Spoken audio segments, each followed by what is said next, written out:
to the next panel on investing in the region. And I'd like to ask actually one of them is going to be virtual, but the other two are here, Ioannis Matsis and Omiros Sarakas, to join me on the panel.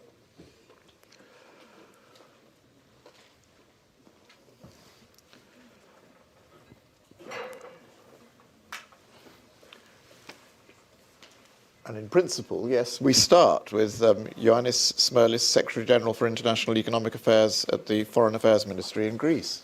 You have the floor, if it works. Thank you very much. Excellencies, ladies and gentlemen, it's a pleasure to be here today and an honor to address such a distinguished audience. As many of you know, Greece has restructured its economy, rationalized its public finances, and boosted its competitiveness over the last decade. It has reoriented itself to global markets, attracted record foreign investment, and achieved record export growth. At the same time, Greece is fast becoming a new regional hub for energy, logistics, and innovation. This year, Greece's economy is expected to grow at a robust 4 to 5% rate, following a better than expected 8.3% rebound in 2021. Which represents one of the fastest growth rates in Europe. Economic sentiment is at its highest point since 2000, and unemployment rate is at its lowest levels in 10 years.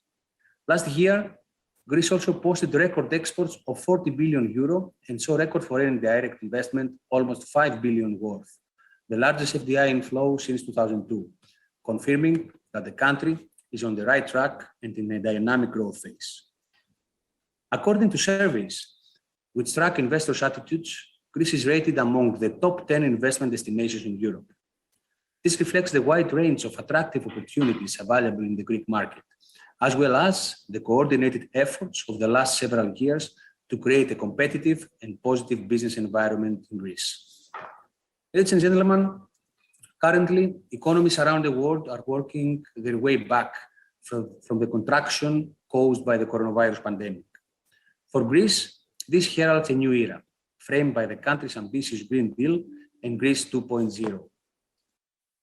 In particular, the National Recovery and Resilience Plan, Greece 2.0, that will create new growth industries by channeling 57 billion euro into green energy projects, digitalization, health, and education.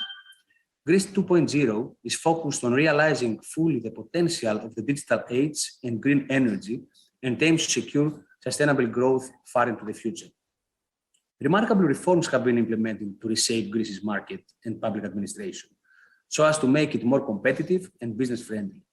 Some of these initiatives promote state-owned assets and investment opportunities in targeted sectors.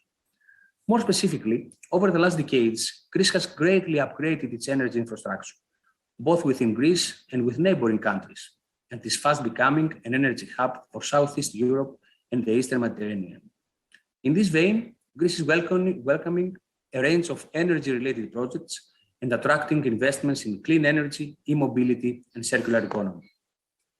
Our vision for a green sustainable future transcends all aspects of public policy and extends to technology, smart agricultural production, and sustainable tourism, where we expect to see significant activity both in the short and the long term.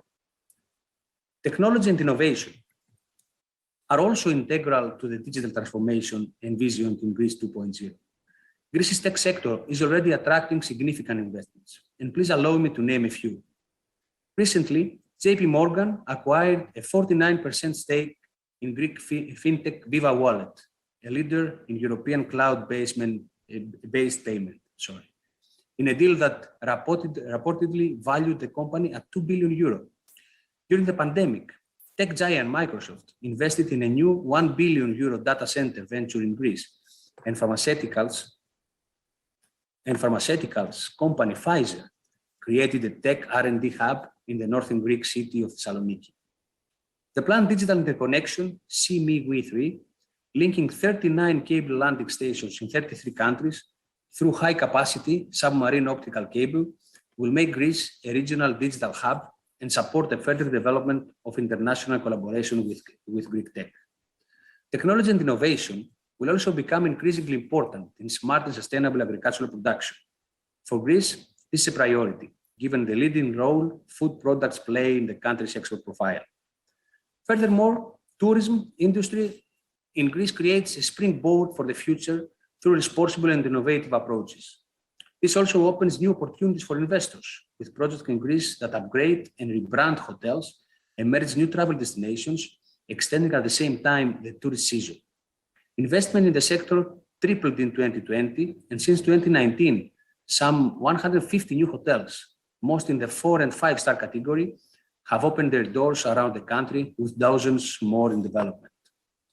Ladies and gentlemen, moreover, I would like to highlight that the substantial reform concerning the economic diplomacy. At the Ministry of Foreign Affairs, we incorporated under a single and coherent structure all competent units for economic extroversion. Furthermore, we established the gateway of extroversion, including Enterprise Greece, our official trade and investment promotion agency, the Export Credit Insurance Organization, as well as of the existing network of embassies and offices of economic and commercial affairs, which are by definition the antennas of our system abroad. Current government strategy sets ambitious goals to boost foreign investment in Greece and Greek exports abroad.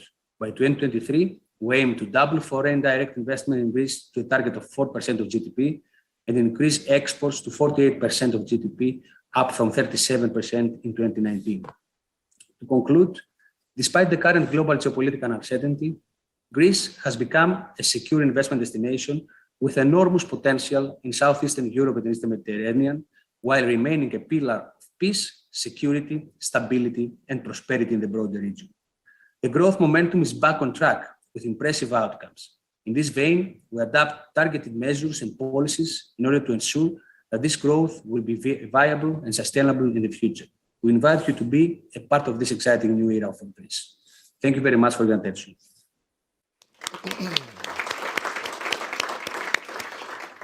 I think you have to go fairly quickly, Secretary General. So maybe you could just say one more word about the impact of the war in Ukraine. I mean, it's just another shock, but anything specific on that worries you about the outlook for Greece? You know, a war is always a war, and especially when it takes place in Europe, it's obvious that it's something that will affect the global economy, something that will affect the European economy, so also the Greek one. But what is really important for us is that we remain stable, is that we are not so exposed in Russia and Ukraine as of exports and of investments. So we continue at the same track. We are asking, as Greece, with our Prime Minister, Kyriakos Mitsotakis, and the whole south of Europe, as you saw the previous days, we're asking of a European solution about energy, a European solution about economy. It's a problem that we will face all together. And I'm really optimistic that in order to go to the next steps, European Union will stay together, will stay with a common response to the problem. Of course, we are against the war. Of course, we are against any invasion and change of the borders. And of course, we are just behind the United Nations and the stability all over the world.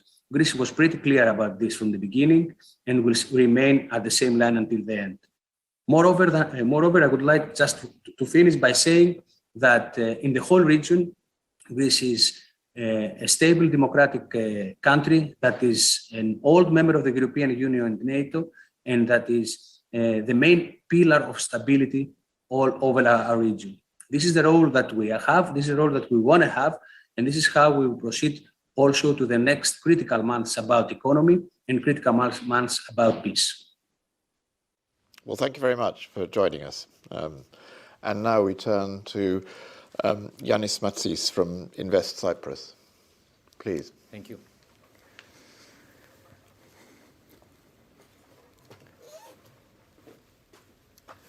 A very good afternoon, distinguished guests, fellow panelists, ladies and gentlemen. Very happy to be here amongst you today.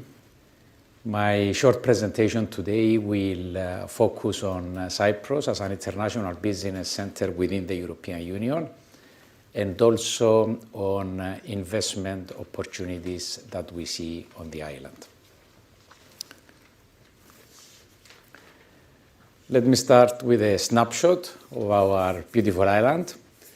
I'm addressing mostly the non-Cypriots and non-Greeks here. So located in the Eastern Mediterranean, below the south coast of Turkey and west of Israel and Lebanon.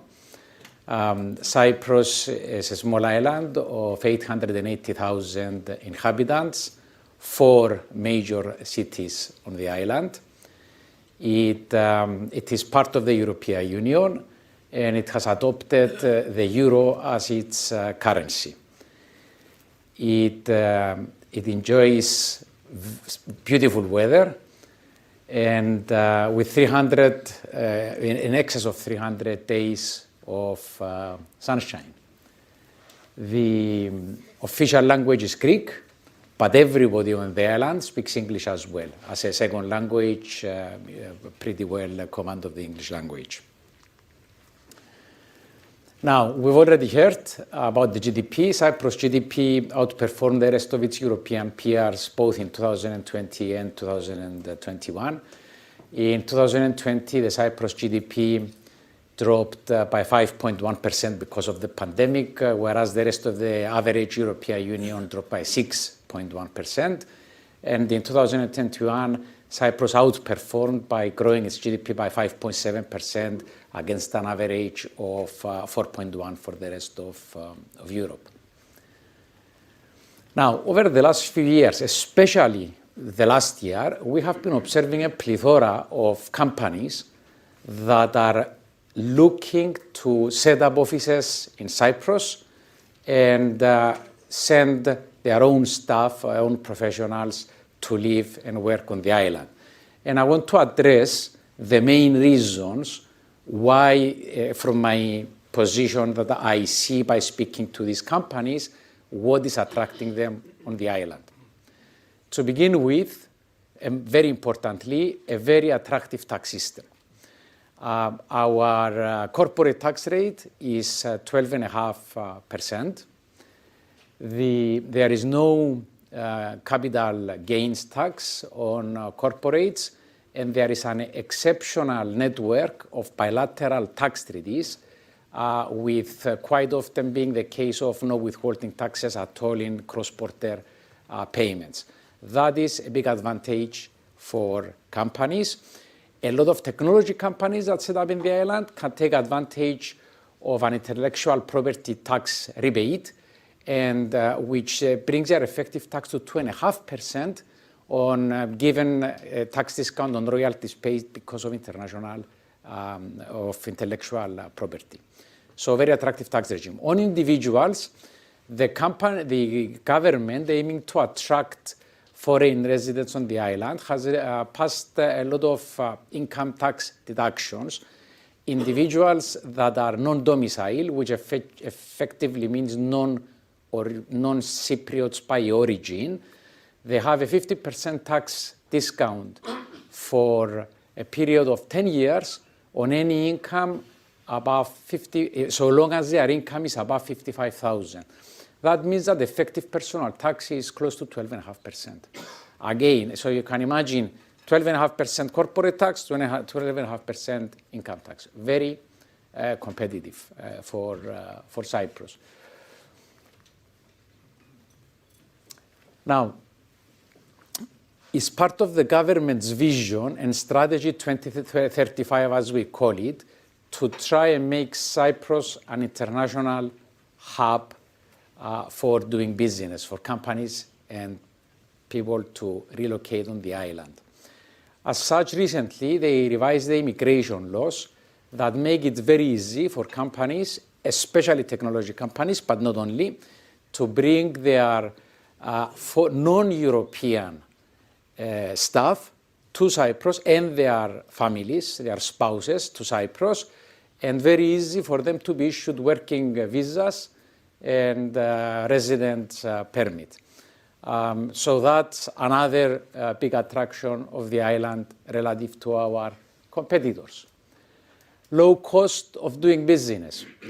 Our average hourly wage rate in Cyprus is below the average of the European Union. The non-wage labor cost is also below the average of the rest of the European Union.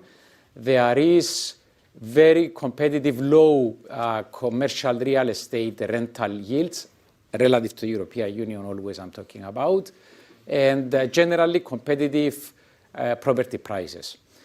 Also, the supporting services that you can get on the island, for example, from accountants and lawyers, are exceptionally high quality, which is very attractive to the foreign companies that establish there. It's given in English and is given at a very low cost rate, relative again to the rest of our European peers, which often they do not give the service in English, they cannot, and it's much more expensive than what you would get in Cyprus. Cost of living, you can see here that also, so it's not only the business cost that is low that I addressed in the previous slide, but cost of living, you can see here that even amongst our European competitors in trying to attract talent, we have the lowest cost of living for individuals of the competitors here. Now, to begin with, being part of the European Union, we offer a gateway to investment managers and investment funds to establish their jurisdiction in Cyprus and passport their services to the rest of Europe. So that's also a big attraction of the island. We have the common law, which is very attractive for companies, but we also have European law and European regulation, of course, given that we are part of Europe. Lots of private schools, all of which teach in English, and all of which offer international courses such as GCSEs, etc. So easy for families, again, to move there. Everybody on the island speaks English. That makes it easy for people that relocate on the island to find their way around. Exceptional weather and a very high quality of life.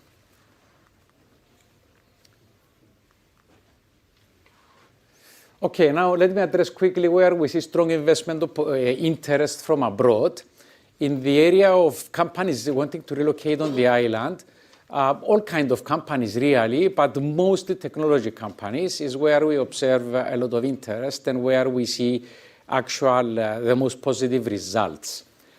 In the area of direct investments from abroad, we see interest in tourism and healthcare, in tourism and hospitality, in healthcare, in education, and also in renewable energy. That's the main areas. It's not an exclusive list, but this is the main areas where we see interest from foreign investment managers, investors wanting to invest on the island.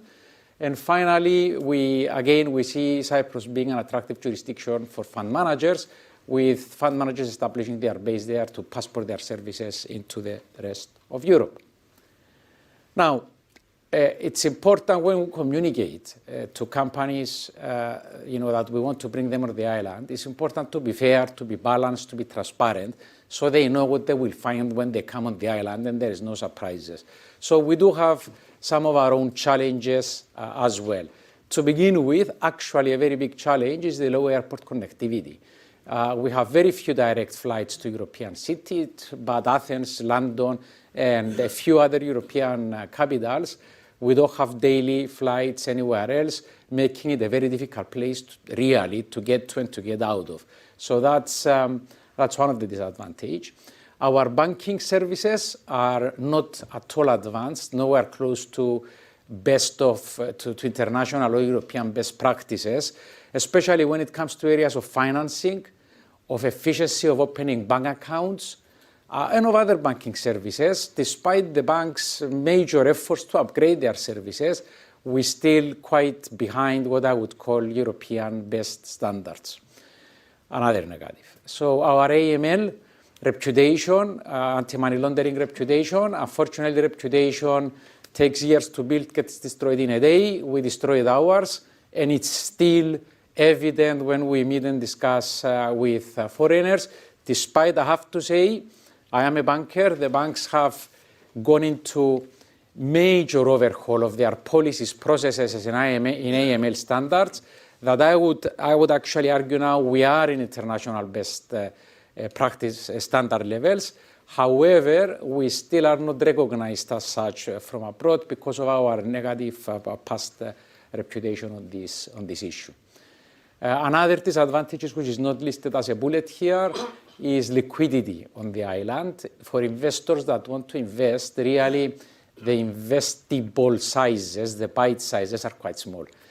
You cannot find big investments on the island.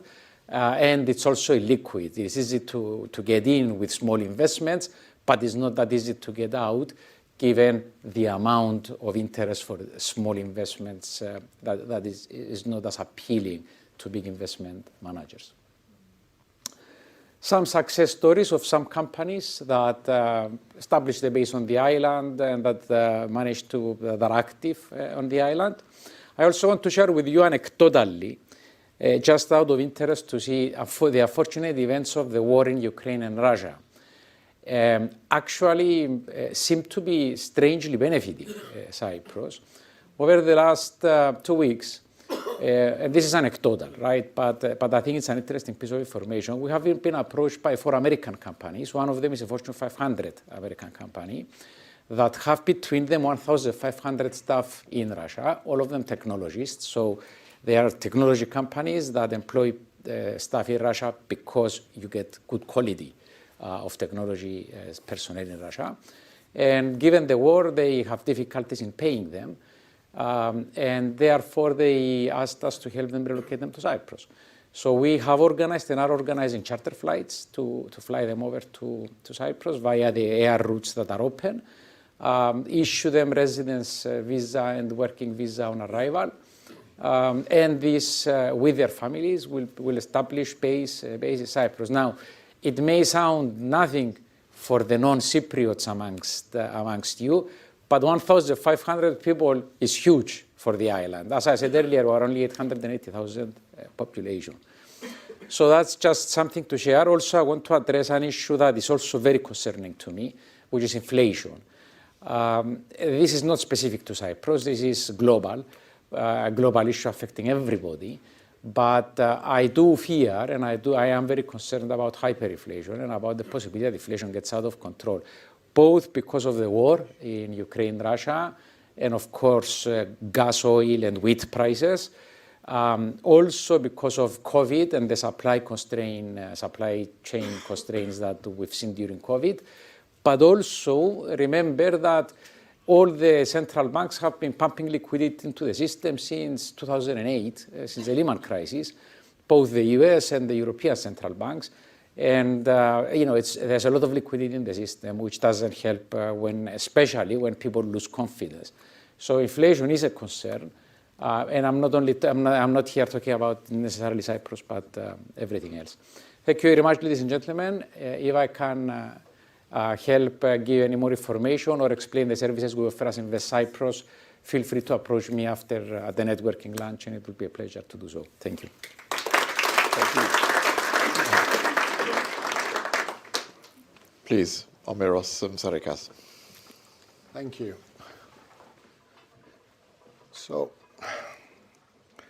Your Excellencies, ladies and gentlemen, first of all, I would like to congratulate Economist and the London Stock Exchange for hosting us, and to say that although we're going to present about Greece, we have much love for Cyprus.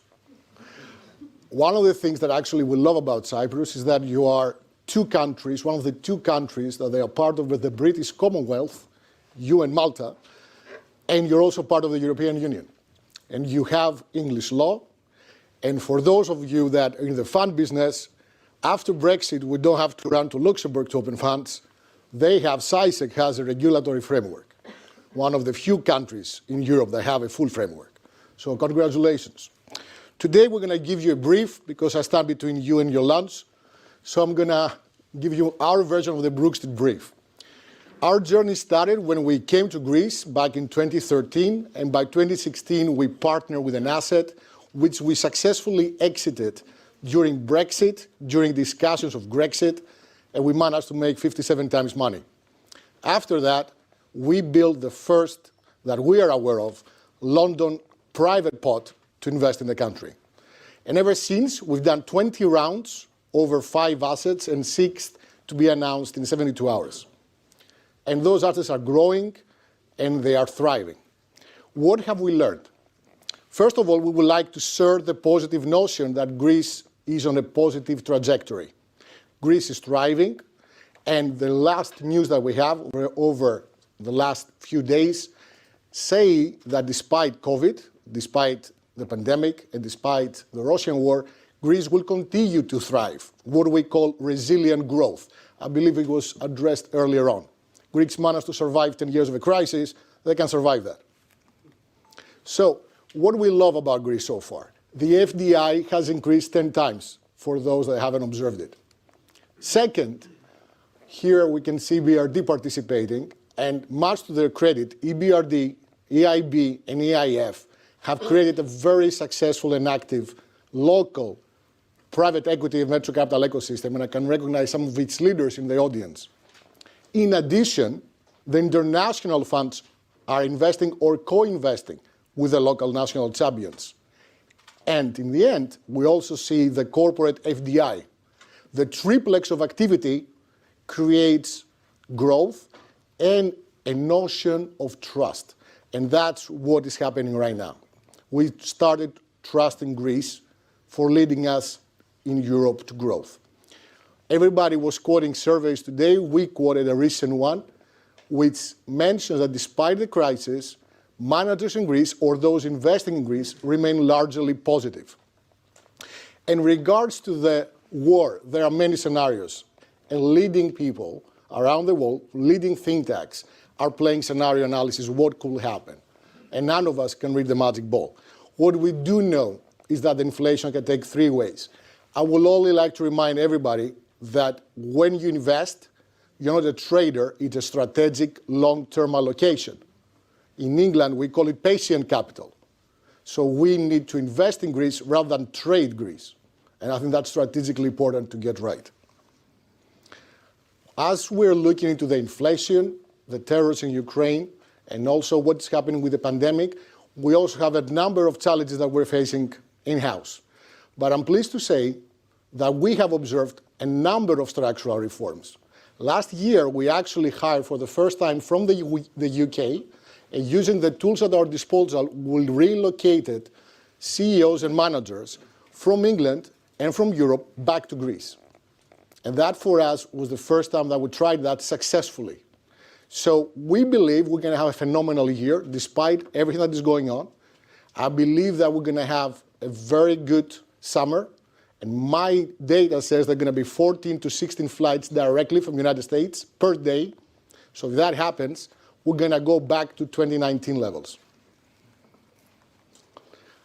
In the last 72 hours, I wanted to bring to your attention, despite what everything, the doom and gloom stories, Amazon was speaking about fascinating progress in Greece just a day before our drinks yesterday, and Morningstar upgraded the country. So we believe that Greece right now can be positioned actually as a safe haven for investors. We are in Europe, we have attractive opportunities, an EU framework, European FX, and quality of life. And we have survived crises before. So we think we can position Greece as a country for resilient growth. Thank you.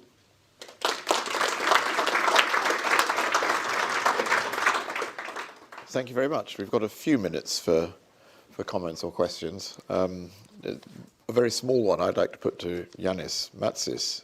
You talked about low airport connectivity in Cyprus. Are you suggesting building a new airport outside Nicosia? No, I'm not suggesting that. The fact of the low airport connectivity, I believe, is related to the small population size, and also the fact that tourism is only concentrated on the tourist season, which is quite a long season. But when it's the summer season, we have more direct flights, of course, from the tourist destinations only. But because of the small size and the small amount of business travel that happens to find itself in Cyprus, the demand is not there. Also speaking to pilots, what they are telling me is that actually Cyprus is not very profitable for the airlines because it's tucked far away in the Mediterranean compared with England. It's a 5-hour flight. It's a transatlantic flight almost, right? And the cost of petrol is very high. So, actually it's more competitive to make a flight to Malta maybe from London than to Cyprus in terms of and offer it to the population. So I think that's the main reason why the connectivity is there. It's just demand and supply. Okay. And Cyprus Airways? Yeah, okay, but it's demand and supply. That's demand and supply. All right. You cannot subsidize. You can subsidize. The government can actually, but unless you subsidize, then if it's not profitable for the airline to have a direct flight to Paris, they won't. No, I understand the point.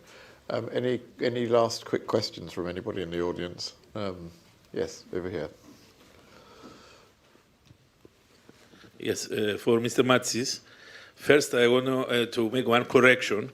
You said on your presentation that Cyprus has 4 cities. You should say 6 cities, but unfortunately, because of the Turkish invasion, we had 2 occupied cities as well. The other 2 points, as an ex-CEO of the Hellenic Bank, you said that the level of the banking services in Cyprus is not adequate, let's say, is not of the level of in the United Kingdom.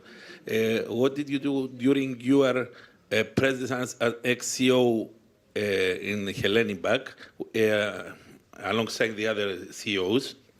And the final question is about the tourism industry. That is one of the most important industries in Cyprus. I read a few times during the last few months that we have a problem with labor. How the Cyprus government is facing this problem? Yes, on the issue of banking services, unfortunately, change is not within a day. How we try to address is by training, upskilling the current staff through training and education, and also by hiring more competent staff that maybe have international experience to try and upgrade the banking services. But it takes time. Even during the 3.5 years I was in the bank, we couldn't make the change to the, if you like, where we would like to go within 3.5 years. The second issue, I do agree with you, we have a big problem with labor, especially in the tourist industry, because unfortunately during the period of COVID we lost a lot of staff that was foreigners that left Cyprus, and now all of the hotels, generally the hospitality industry and the food and beverage is actually suffering. The government has revised its immigration policies, and it is now easier for non-European citizens as well to come and work on the island. Again, though, it will take time, to communicate it and to advertise it and get people to start moving on the island. But I do agree it's a big problem, a big headache for the hoteliers especially. Fine. Well, thank you very much to both our panelists. Thank you. And our third panelist who's left.